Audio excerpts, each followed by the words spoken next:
I've always been a fan of thrift shopping and second-hand deals. There's something thrilling about finding hidden gems in places others might overlook.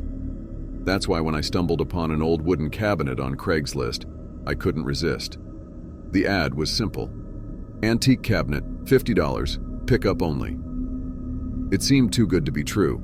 The seller, a man named Richard, provided an address in a part of town I rarely visited. But for a deal like this, I figured it was worth the trip. I emailed him, and he responded quickly, asking if I could come by that evening. Perfect. The neighborhood was quiet, almost too quiet. The houses were old, their facades worn and tired. Richard's house was the most dilapidated of them all, paint peeling off in large strips, the lawn overgrown and wild. A shiver ran down my spine, but I brushed it off as nerves. After all, great deals often come from the most unexpected places. I parked my car and walked up the creaky steps to the front door. Before I could knock, the door swung open, revealing a tall, gaunt man with hollow eyes and a thin, forced smile. "You must be here for the cabinet," he said, his voice raspy and dry. "Yes, I'm Sam. I emailed you earlier," I replied, trying to sound more confident than I felt. "Come in," he said, stepping aside to let me through. The inside of the house was even more decrepit than the outside. The air was musty, thick with the scent of mildew and something else I couldn't quite place. Richard led me down a narrow hallway to a room at the back of the house. There it was, the cabinet. It was beautiful, even more so than in the photos. Dark wood with intricate carvings, it stood out against the drab surroundings. $50, right? I asked, pulling out my wallet. "Yes," Richard said, but there was a strange hesitation in his voice. "But before you take it, there's something you should know." I paused, wallet in hand. "What is it?" "This cabinet. It's not like other furniture. It has a history. A dark one," he said, eyes darting nervously around the room. I laughed nervously. "What do you mean?" Richard's gaze fixed on me, his eyes intense. "I mean, it's cursed." I stared at him, waiting for the punchline, but it never came. He was dead serious. "Look, I don't believe in curses," I said, trying to keep my tone light. "I'll just take the cabinet and be on my way." Richard shook his head. "You don't understand. The last owner, he disappeared. And before him, a woman went mad. It's always the same. They see things, hear things, and then they're gone." Despite myself, I felt a chill. "Why didn't you put this in the ad?" "Would you have come if I had?" he countered. I sighed. "Look, I appreciate the warning, but I'm not superstitious. Here's the money." Richard took the cash reluctantly and helped me carry the cabinet to my car. As I drove away, I couldn't shake the feeling that I was being watched. I told myself it was just Richard's creepy story getting to me.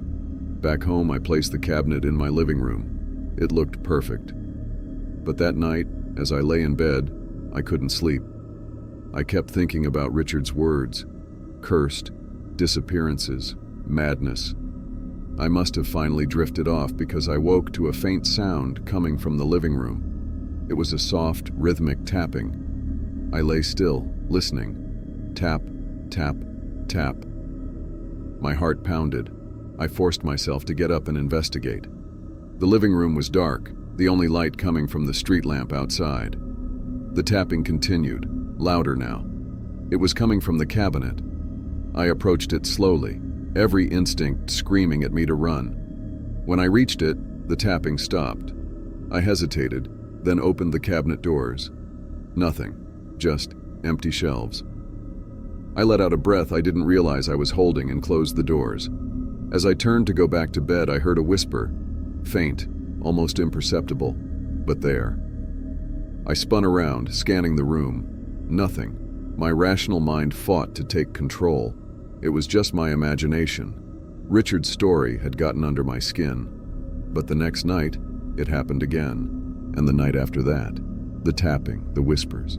Each time, more insistent, more menacing.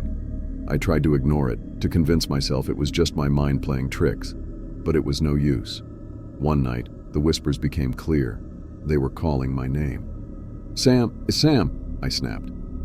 "What do you want?" I yelled, my voice echoing in the empty room. Silence. Then the cabinet doors creaked open on their own. I stared in horror as a shadowy figure emerged. It was tall, gaunt, with hollow eyes and a thin, forced smile. "Richard." "You took the cabinet," he said, his voice a hollow echo. "Now it's yours." I stumbled back, my mind racing. This couldn't be real. It had to be a nightmare. But no matter how hard I tried to wake up, I couldn't. "You have to take it back," Richard said, his voice growing fainter, "or it will take you." With that, he vanished, and the room was plunged into darkness. I knew what I had to do. I had to get rid of the cabinet. I loaded it into my car and drove back to Richard's house. It was late, but I didn't care. I needed to be free of this curse. When I arrived, the house was dark and empty. I pounded on the door, but no one answered. Desperate, I left the cabinet on the porch and drove away, hoping that would be enough. But as I pulled into my driveway, my phone rang. It was an unknown number. I answered, and a familiar voice spoke. "You can't escape it," Richard said. "It's yours now." The line went dead, and I felt a cold dread settle over me. The cabinet was gone, but the curse remained. And I knew deep down that I would never be free.